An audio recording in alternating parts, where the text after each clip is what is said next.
राम राम दोस्तों, सुपरदाई सीता देवी के चैनल में आप सभी का स्वागत है। दोस्तों आइए आप लोग को मैं एक बहुत अच्छी ज्ञानवर्धक कहानी सुनाने जा रही हूँ। और दोस्तों ये कहानी आप लोग को अच्छी लगे तो कमेंट में ज़रूर बताइएगा और मेरे इस वीडियो को लाइक कीजिएगा। अगर आप लोग मेरे इस चैनल में नए हैं तो प्लीज़ सब्सक्राइब कीजिएगा। ठीक है दोस्तों, तो चलिए मैं कहानी शुरू करती हूँ। कहानी है एक गाँव में एक बहुत मतलब वो अपने आप को बहुत चतुर समझता था। एक व्यक्ति रहता था और वो अपने को चतुर समझता था। लोग भी उसको मतलब चतुर ही बोलते थे क्योंकि वो बहुत चतुराई दिखाता था। अब एक बार क्या हुआ कि उस व्यक्ति का काल आ गया और काल आया तो उसको लेने आया काल।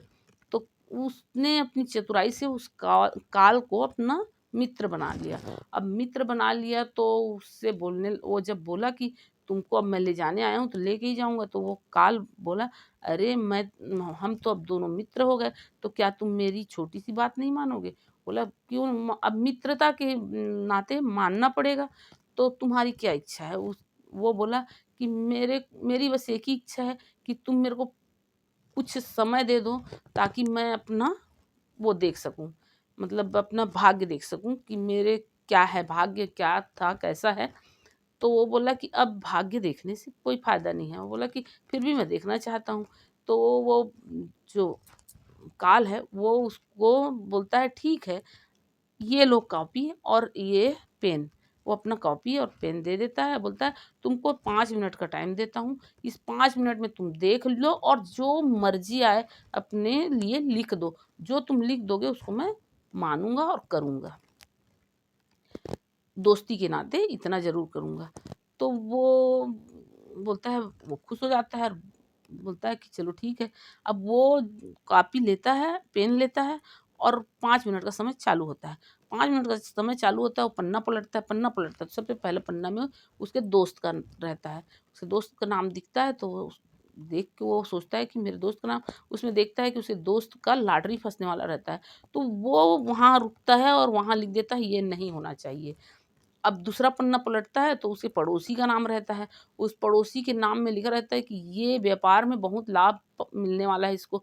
वहाँ भी वो रुकता है और वहाँ लिख देता है ये नहीं होना चाहिए। अब तीसरे में उसके ही रिश्तेदार का निकलता है और उसका लिखा रहता है कि ये अपने बिजनेस में बहुत ज़्यादा कामयाब हो जाएगा। वो वहाँ वहाँ भी लिखता है ये नहीं होना चाहिए। जब उसका पन्ना चौथे में जब जैसा ही उसका पन्ना आता है, समय ख़त्म हो जाता है। समय ख़त्म हो जाता है और वो जो काल है वो उससे कॉपी और पेन दोनों छीन लेता है। छीन लेता है तो वो बहुत गिड़गिड़ाता है कि मेरे को 1 मिनट का समय दे दो। लेकिन काल बोलता है देखो मैं 5 मिनट का समय तुमको दे दिया था, उस 5 मिनट में तुम नहीं कर पाए कुछ, तो अब 1 मिनट नहीं, एक एक भी घड़ी का भी सब कुछ अब समय नहीं है। तो वो कॉपी और पेन छीन लेता है और ये कुछ भी नहीं कर पाता है दोस्तों। तो ये इससे हमको ये शिक्षा मिलती है कि अपने सुख का दुःख का हिसाब रखो। किसी के सुख दुःख के हिसाब रखने से अपना ही कष्ट होना है। वो दूसरे के खुशी में दुःख मनाने के चक्कर में कि दूसरा खुश ना हो, इसलिए वो अपना कुछ नहीं कर पाया। तो दोस्तों आप लोगों की कहानी कैसी लगी? कमेंट में ज़रूर बताइएगा। राम राम दोस्तों।